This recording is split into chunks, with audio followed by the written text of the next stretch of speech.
Voleu saber com valorar una falla per a l'any 2011? Doncs avui, així en Televisió Municipal de València, tinc dos amics que ens van a contar com poder fer-ho. En Televisió Municipal de València arranca Vents de Festa. Esta setmana en Vents de Festa coneguem els premiats en la 6ª edició dels Premis Desgarrats. Parlem del curs anual que impartís el Gremi d'Artistes Fallers per a saber valorar un monument faller. També visitem la Sala Canal per a veure els més menuts de la comissió i les seues dots artístiques en el concurs de playbacks infantils que organitza la Junta Central Fallera. Veurem la imaginació a l'hora de presentar els esbossos de l'agrupació de falles del Mercat de Jesús i vos convidarem a passar un cap de setmana artesà al recinte de Fira València. I recordeu que tenim un espai per a la difusió de les vostres activitats festives. Tot això i molt més, així en uns minuts, en Vents de Festa.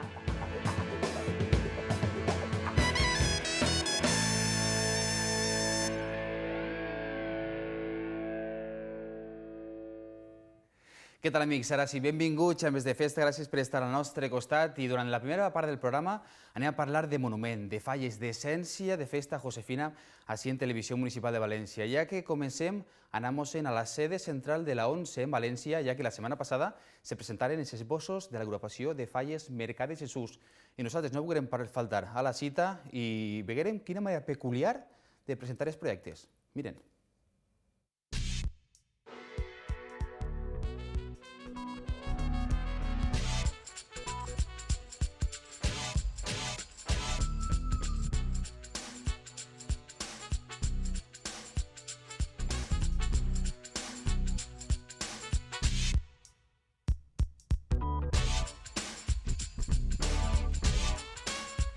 L'agrupació de falles Mercat de Jesús presenta el passat divendres els esbossos per a les falles del 2011 de les 12 comissions falleres que composen aquesta agrupació.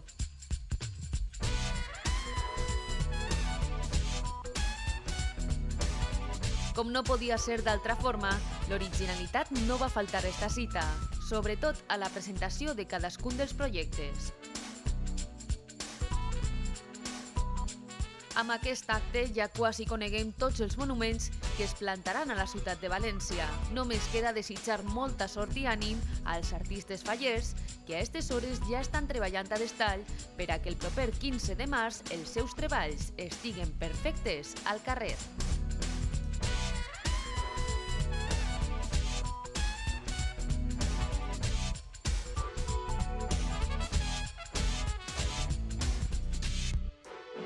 Artantic nos dedicamos a la fabricación de joyería tradicional de carácter valenciano desde 1950.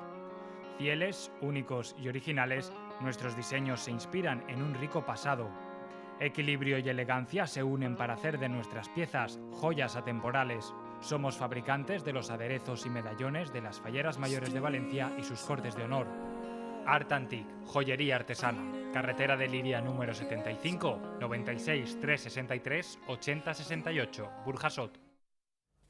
I com diem en el reportatge, que els artistes fallers a aquestes hores i en el temps que corre ara mateixa fan moltíssimes hores i treballen a contrarrellotge, però avui hem volgut treure-los del taller a uns bons amics, ja que anem a parlar del curs de xurats que tots els anys celebra la Junta Central Fallera. Per això, de la primera ponència, estaguem Juanjo García, artista faller. Juanjo, benvingut.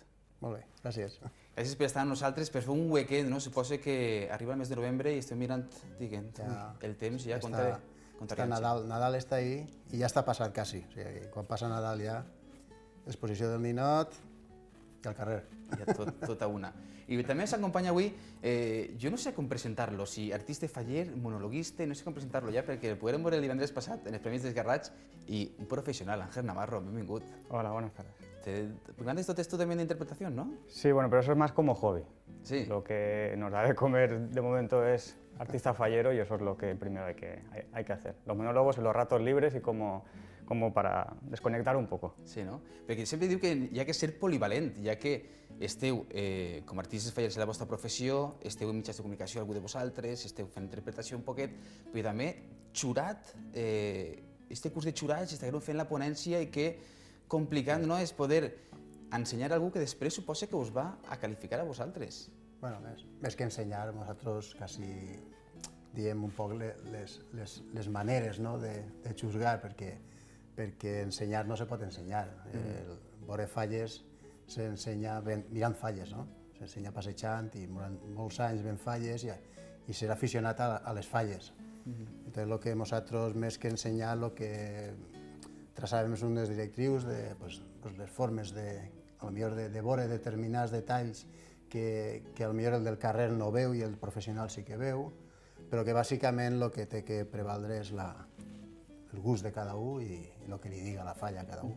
Però un curs de jurats que tots els anys celebra la Junta Central Fallera, que suposa que també és una manera d'anar renovant punts de vista, no? Sé que passeu diferents artistes fallers per aquestes tres ponències que hi ha, ¿no? Sí, hombre, sirve un poco también para desmitificar algunas cosas que a lo largo de los años, ¿no? Algunos mitos urbanos, pues lo típico de las telas y el hierro y cosas así, para ir un poco nunca mejor dicho, quitarle hierro al asunto Sí. y ir un poco encaminando a la gente, quitando ciertos tabús, ¿no? Jo suposo que estareu avaluant, diguem, la gent teniu que transportar-li a ells, traslladar-li, que tenen que avaluar en el carrer. I parlem de gustos, que difícil és moltes vegades quan estem parlant de jurats, però també aquests cursos volen refrescar, però que refresques si hi ha molt que valorar en el carrer, no? Claro. I afortunadament, lo bonico és que cada falla que veges és diferent a l'altra. Encara que parega igual, és diferent. Té una forma de concebir l'artista la falla, inclús el famós refrito que se parla a vegades, el mateix ninot en una altra falla està diferent. Vull dir que a gustos sempre es podria avaluar un o altre més o menys. I quins són els dubtes que la gent pregunta en un curs com estos? Perquè la gent arriba allí i farà preguntes que diràs bueno, que això no se me había ocurrido a mí, o per on van aquestes preguntes, no? Sí, yo me acuerdo que el otro día preguntaron que ante un estilo más de foguera, ¿no?, y un estilo más de falla, aquí en Valencia, ¿qué es lo que quizás había que valorar más o puntuar más alto? Pero realmente Juanjo contestó, dice, es que aquí en Valencia ya se está viendo mucho estilo de hoguera y en Alicante se está viendo mucho estilo de falla, ¿no? Yo creo que lo principal es que te guste, ¿no?, que te atraiga, que te diga algo y, bueno, sobre todo eso, porque al fin y al cabo luego lo que más cuenta, digamos, es el gusto personal. Tú puedes indicar a una persona sobre dónde tiene que ir y dónde tiene que moverse, pero al fin y al cabo luego es uno el que decide, ¿no?, sobre lo que quiere puntuar más o quiere puntuar menos. Sí, perquè supon que el vostre punt de vista, per on té que anar orientat un poquet la puntuació? Volien unes normes establides en un concret, ètiques, aunque siguen?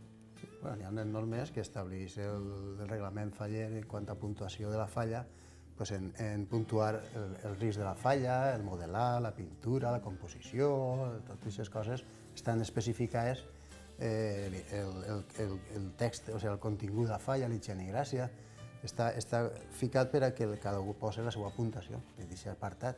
Però clar, dins d'això, a mi me pot fer gràcia un xiste i a l'altre no, i a un li pot agradar molt una peça i a l'altre dir, ostres, això no m'agrada, que ahí està ja la cosa personal.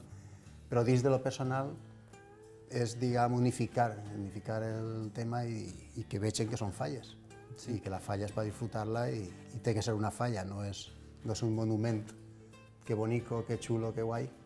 Però el que jo dic, una falla molt bonica, que no tinga contingut, és una carrossa sense rodes, no? Sí, una combinació entre l'argument que té que tenir la falla i també jo m'he recompte durant els anys, vas recopilant història de falles i veiem la diferència de dissenys. En aquest cas, veiem Javi Fernández com els artistes se reinventen a l'hora d'esbossar o de dissenyar cada vegada diferent, no? I arriba un moment que ens trobem en tant tipus de disseny que dius, quin és el que més m'agrada? Claro.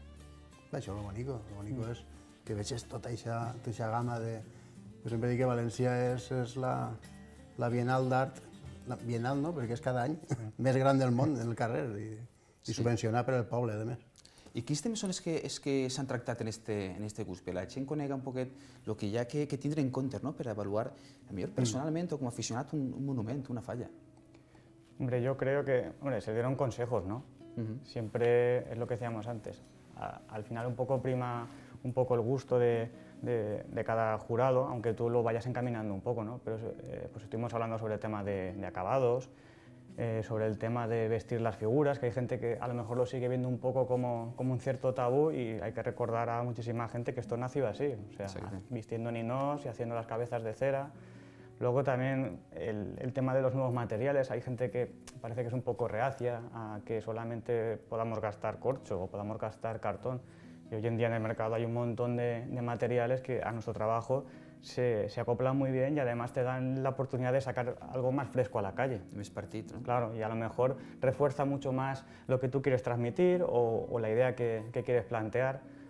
Entonces, más o menos iba un poco el tema por ahí. El tema del ingenio y gracia también. Hubo gente que preguntó sobre el tema de los carteles, con carteles, sin carteles. Claro, es lo que decía Juanjo, a lo mejor llegas a un sitio y no hay carteles y es una falla que te partes de risa, a lo mejor en otra falla tienes que leerlos quizás para entender un poco la escena. Pero bueno, era un poco encaminarlos y darles consejos.